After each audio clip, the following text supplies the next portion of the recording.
In this video, we are going to review how to enter orders on a patient. Whether it be you enter an EKG because you are the greeter and the patient presents with chest pain or a complaint that warrants an EKG, or whether you are the nurse entering orders in based on your protocol.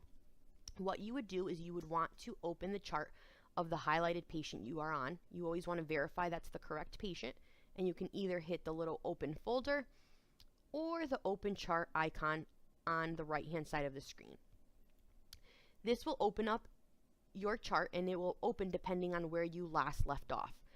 So in most cases it would default to this work list view, or for example I had just been in the chart, so I have the order feature available. What would happen here is you would then make sure you're on the current orders tab, and because we are entering a new order, you would want to hit new orders. On this screen you are to enter who the ordering physician was.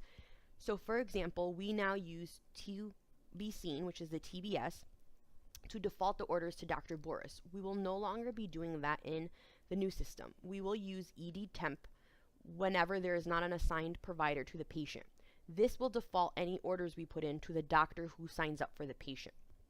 So in this case, I will use the ED temp physician, and had someone signed up for the patient, that provider would have popped up here as an option.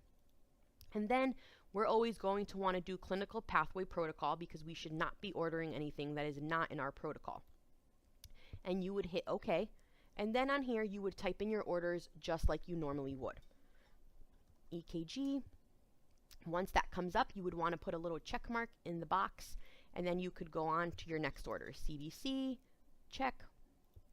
Next one, CMP, check, etc. If you wanted a urine, you would start typing in urinalysis, so the urine with an A, and then you would pick urinalysis. You also want to make sure you're keeping track of how many orders you're putting in, because I can see here that I have 4 queued. Think of this as like your Amazon shopping cart. You know, anytime you add something and check it, it goes to your little shopping cart. The only difference is for nurses. If they are entering the protocol meds, meaning Motrin or Tylenol at triage, they would then click new meds, and on here they could start to type out the medication they would want. I would find the Tylenol and I would hit my plus so I could pick my route, PO, and then at the later screen you would pick out the dose you want. Another option we are going to have when we go live is under new sets. The nurse will have the option to type in ED nursing protocol orders.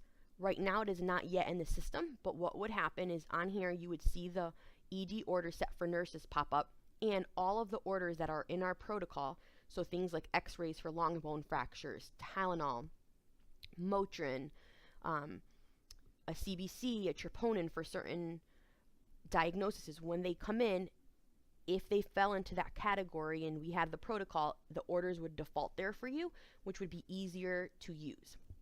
So in this case, I've put in all my orders. I can now click next or the 5 queued to see what I have in my queue. And I can see here what I have. I'm going to hit next, and this is just going to give me a message saying my EKG sign-off has been loaded. Anytime you see these messages, you just hit OK. This is just loading our documentation.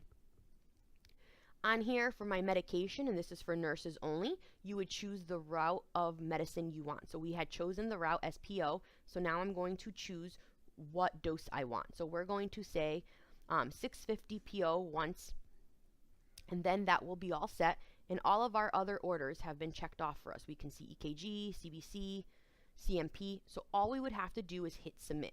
If for some reason your submit is not available, it's because you have not answered all the required questions.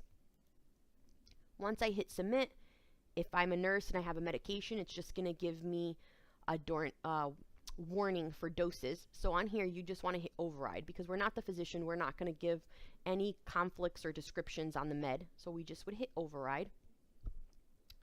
And on here you can just put in, you know, what the override was, and then this would put all your orders in as submitted. So I can see here now I have an EKG signed off and I have blood work.